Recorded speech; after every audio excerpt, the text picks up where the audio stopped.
Hello,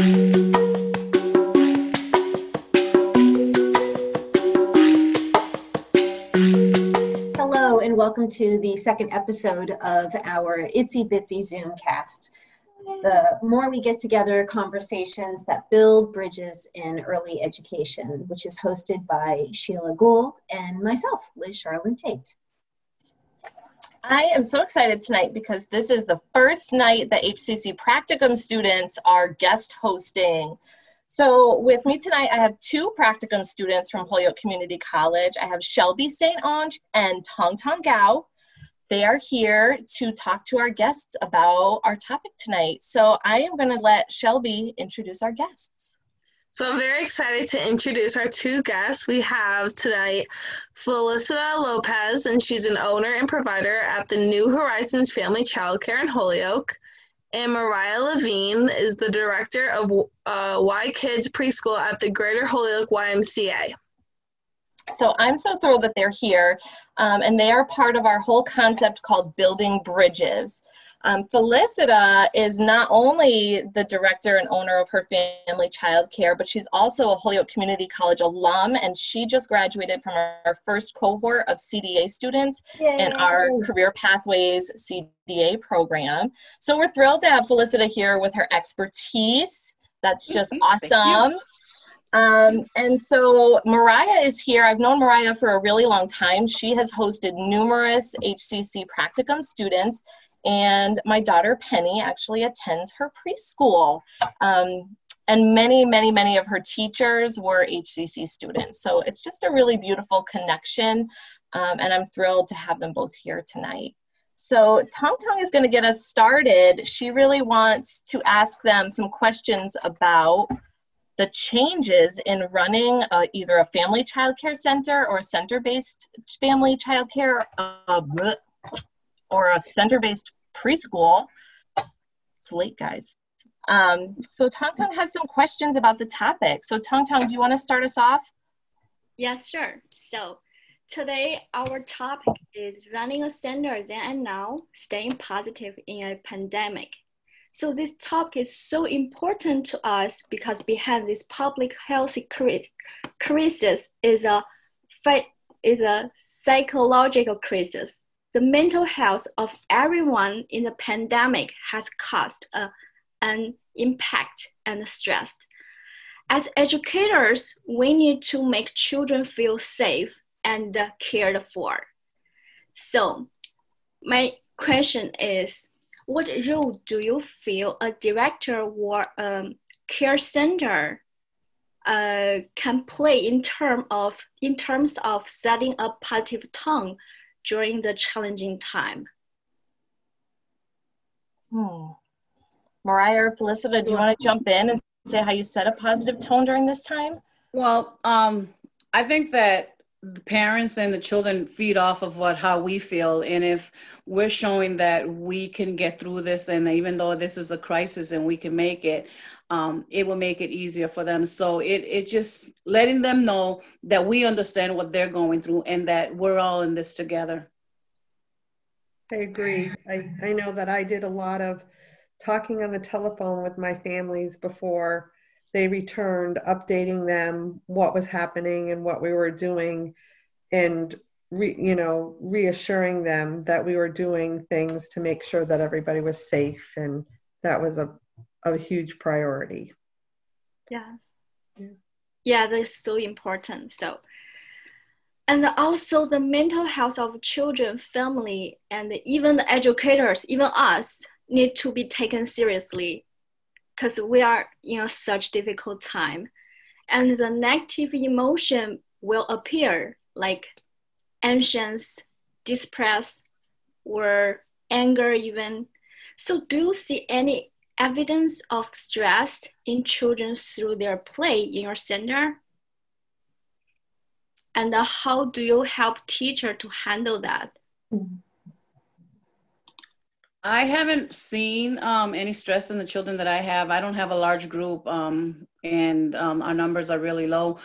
But I've seen the stress on parents, which that's something that when we calling in the parent to tell them they have to pick up their child because the child has one of the symptoms or they're showing symptoms. It's really stressful, or just for the parent. It's stressful to bring their child to daycare. I have a parent who is working from home, and she's scared to bring her child to our care right now because she doesn't know if her children are going to get sick. Can I ask you a follow-up question on that, Felicita? What are some of the things that you do to reassure a parent who's feeling that nervous? What I do is I communicate with my parents daily. I greet them every single morning when they come in to drop off the children. As you know, many centers, they don't allow parents to come in, and so we're one of those. We greet our parents at curbside. We take the temperature, we do the assertion, and we just let them know that we're here to support them and anything. If they have any questions, if I don't have the answers, I'll be calling the Department of Health, or I'll be calling the Board of Health or somebody to get an answer. But I make sure that I try to get back to them and let them know that I'm there for them to support them, because that's really important. They need to know that we're there to support them and that we understand what they're going through. Yeah, thank you. Mariah, how about you? Do you see any stress in your teachers or in the children through their play?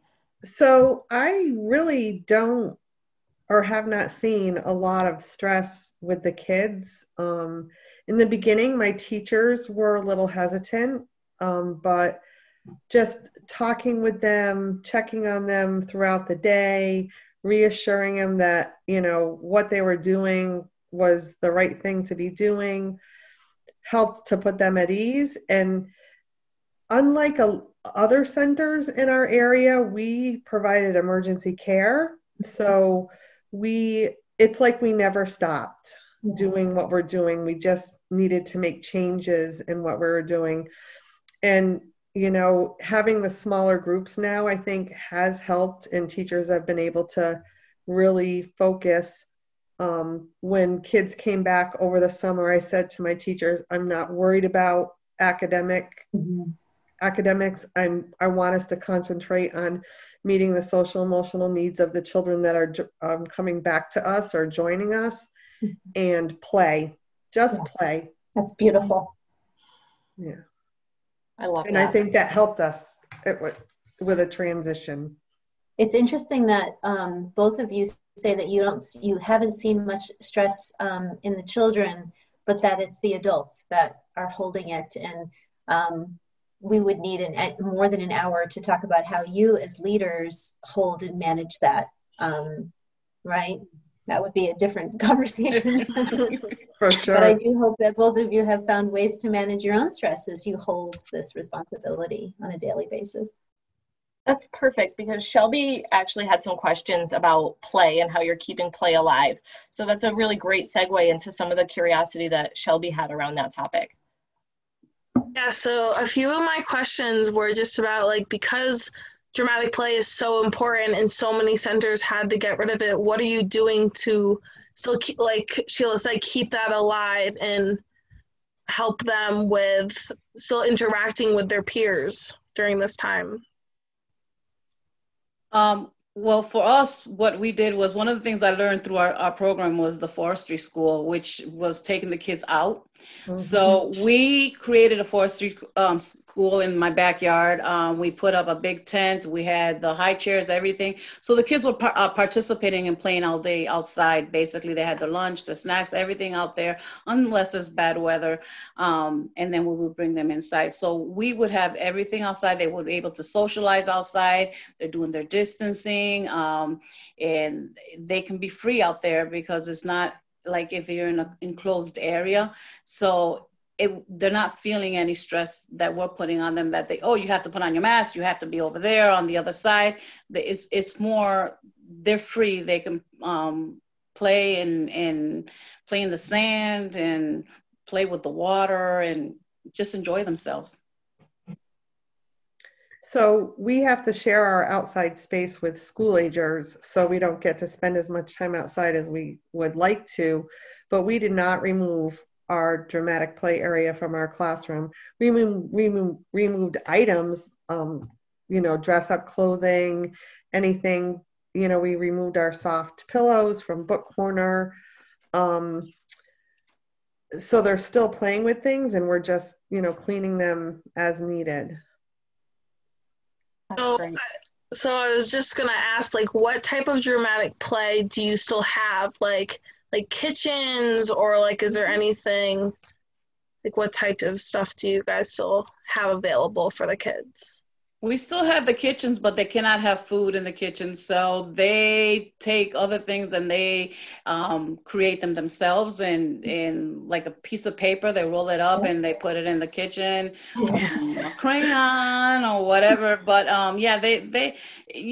children, they invent stuff. They're creative. If we allow them, you know, to get their creativity going, they'll make their own means to play and develop. And that's one of the things that we're doing. We're restricted to many things like clay and things like that. But they will take a ball and they will put it in the stove and continue playing like if nothing. And then we just clean down everything afterwards. Yeah, we've still kept our food in it, but you know, we don't have toddlers. We have preschoolers, and we just really monitored what children were putting in their mouths, and we talked a lot at circle time about how we pretend with our play food, and we just instead of putting it in our mouth. So they really got in that concept, and we've, you know, seen other children reminding each other on how you're supposed to play with it, so that we can, and putting in it that we are playing like this because it's important for all of us to be safe. And they've been fine with it. It's so good to hear that you both see children experiencing joy, and that they will find a way to play one way or another. Shelby had made an observation in another meeting that we had. Do you want to share that observation that you made about children and dramatic play? I thought it was really poignant, and I feel like you should share it. Yeah, I'd love to. So we, in my center, we don't have any dramatic play. They still have block play and manipulatives, but they don't have specifically dramatic play, no dress up, nothing like that. So what I noticed, the kids, especially outside, were taking anything they could find. They had like rocks, anything they could find, just bins of anything, and making like a shopping area. And they would have all the kids together. They take like the wheelbarrows, they fill it with dirt and sell cookies. So like they were doing dramatic play without us even like having something to set up. It was really cool. It's interesting. Does it make you think again, any of you, about the materials that you choose to put in? Do we need prescribed materials, or do we just need things that children can make their own? Like Felicita was saying, a crayon in the kitchen. It makes you think again about what you need in a classroom. Yeah. Absolutely. Yeah. In some ways, cardboard boxes and masking tape will go far. And some programs are simply replacing the plastic items with lots of recycled boxes and paper, things that you don't have to worry about as much. So I've often thought kids would be happy in a field with scarves and boxes. Well, one thing's for sure, early childhood educators, you know, follow the lead of the children, and that is creativity and adapting to change. And I think that that's been really evident in what we've seen become accomplished in our field. Shelby, you had some questions about family connections. Do you want to talk about that? Yeah, so I know we did touch on that a little bit earlier, but because a lot of centers, there's not allowing families to come into the buildings or into the classrooms, do you feel like you're relying more on technology to show what the kids are learning?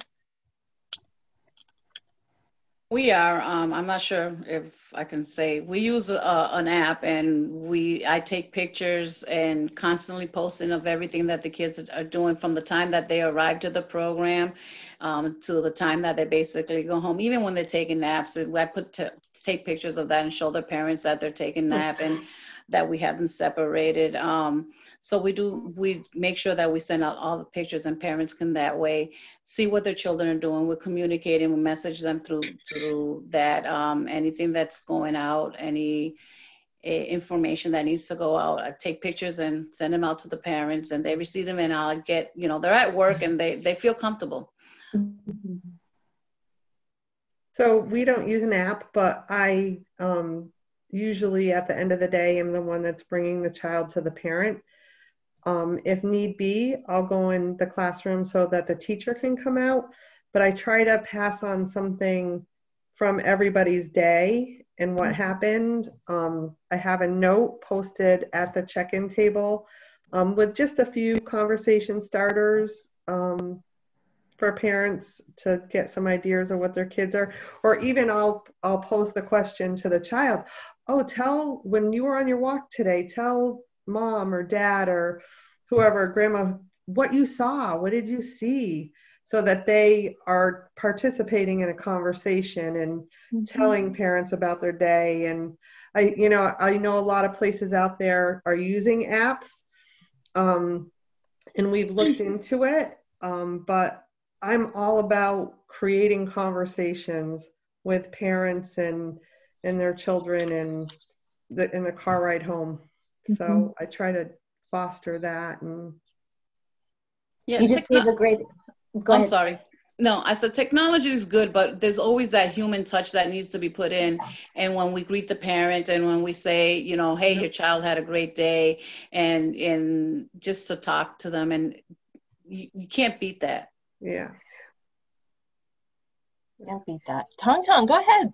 Hey, so I'm doing my practicum class in a virtual classroom. So they use Google Classroom to access all the course. And they put announcement through the Google Classroom. It's a really good idea. And also, the little teacher will let the parents join in a really short Zoom meeting during the lunch break. So they can talk with each other, then communicate, and they can share some thought. And also, they mentioned some really good idea to let the virtual classroom be better, like add a timer for the brain break, add a timer, or do some like a peer interaction or something like that. So the Google Class app is really good for add more strength the communication with parents, I think. So I love the idea actually of parents being on a Zoom meeting with lunchtime kids. It's like a very short time. Right, and how awesome would that be if parents could actually see what happens at a lunch table in a preschool family child care setting? It's Tong Tong's mentor. Tong Tong's mentor has been a mentor for our practicum students for a long time. So I've observed her in her classroom so many times, and she is, again, someone who really strongly promotes interaction and building connections. So now that her district is only virtual preschool, this particular teacher has really worked hard to try to find ways to make sure that people are making connections, even though she has no choice but to do virtual. So Tong Tong is getting to view how this particular teacher, who really prioritizes interaction, is trying to make the best of a virtual setting. And it's really interesting. I know that this teacher is making packets and meeting parents at the school to hand out materials, and because that's a whole other level of challenge for another Zoomcast maybe. But it's been interesting having Tong Tong in that classroom, just because I know that teacher so well, and I know how much she values interactive play and making connections, and having to do that in a virtual setting has been unique, to say the least. So I guess I'm wondering if you could each share what's the most interesting area of growth that's come from the pandemic, or interesting aha moment that you've had in adapting your world since the pandemic at your site. Every day is interesting. The changes that we get every day. I was talking today to someone from EEC, and they say something new is coming. So just for us having to adapt and explain to the parents, we're learning, this is the process and we're all learning this together. I think that's the best thing that I've learned through this thing, is to be patient, because we're all in this together and we're all learning. So as a parent, as an educator, as a business owner, you know, it's we're all in it together and we have to support each other. When you say we're in it together, Felicita, do you feel like you have a support system within the field to navigate the changing guidelines that continue to change on a regular basis? Do you feel like you have supports and friends that do this work that can help you? Well, I am, you know me pretty well. For those that don't know me, I love to ask questions, and I will not give up until I get an answer or find out resources. So one of the things I try to do is to maintain that connection with the community and find out what resources are out there. So I think that I have a very good support system. Good. Wonderful. Good. How about you, Mariah? What's the biggest thing that's stuck with you through all this? That children adapt to change a lot easier than adults do. Yes. I can share, and Liz knows that when this all started, I went through a really emotional time and questioned how we were going to continue to do what we needed to do for these children's social and emotional well-being, because that's my thing. That's what I that's my soapbox. And I saw that they adapted. They figured things out, and they were more accepting, because we wear masks all the time. And we've created songs to remind children to, cover their nose, and it's made it a little more fun, and it's not like we're constantly on them telling them that they're doing the wrong thing. We've just made it a fun reminder, and they'll sing the song, and they'll even sing it to me sometimes, because I'll come out of my office and I'll be like, oh. But yeah, so it's their adaptation and resiliency. And exactly, yeah. This field is filled with resilient people who are just displaying a tremendous amount of grit and determination. And I think I came to the realization that I and the people around me needed to concentrate on what we can do, not what we can't do anymore, but what we can do, and find new ways to incorporate the things that we're missing, the sensory tables, the Play-Doh and all that stuff. Just find ways to do it that are safe. And you're doing it. You're both doing it. And just let the children know that even though we have masks on, I'm constantly telling them, I have a smile on. I'm smiling. I'm smiling. And they're like, you are, so they call me grandma. So like, grandma, you happy? I'm like, yeah, I'm smiling. And I think too that our language has built more with children, because we are saying, I'm smiling, instead of just smiling. We're building that language and adding more words to our feelings. Yeah. I'm thrilled. I'm thrilled that you both had the opportunity to share your thoughts and experiences and the things that you value and the work that you put in to make sure that children and families are supported and loved and growing through all developmental domains is just, I'm glad that hopefully lots of people get to see it from this Zoomcast, because I'm so thankful for the people that are doing this work and who are doing it with a smile under their mask. Well said. Shelby and Tong Tong, you did a great job organizing tonight's conversation. Thank you so much. So I want to thank Shelby and Tong Tong from Practicum for organizing our conversation tonight. I want to thank Mariah and Felicita for just their expertise, their time, and the love that they put into their work, and taking the time to share those thoughts with students. That means so much to me, and I want to thank you for being connected to us at HCC. So thank you. Thank you. Thanks to my partner Liz and the constant texting we do. She rocks. And a big thank you to Holyoke Community College and the team that edits and promotes these videos. And a big thank you to Strong Start and EEC and Career Pathways. Right on. So we're going to close now, but just do know that our next and third episode we'll be exploring perceptions of quality. So 2 more students of Sheila's will be guiding us in a conversation with our special guests, Tina Palatino and Kira Durrett.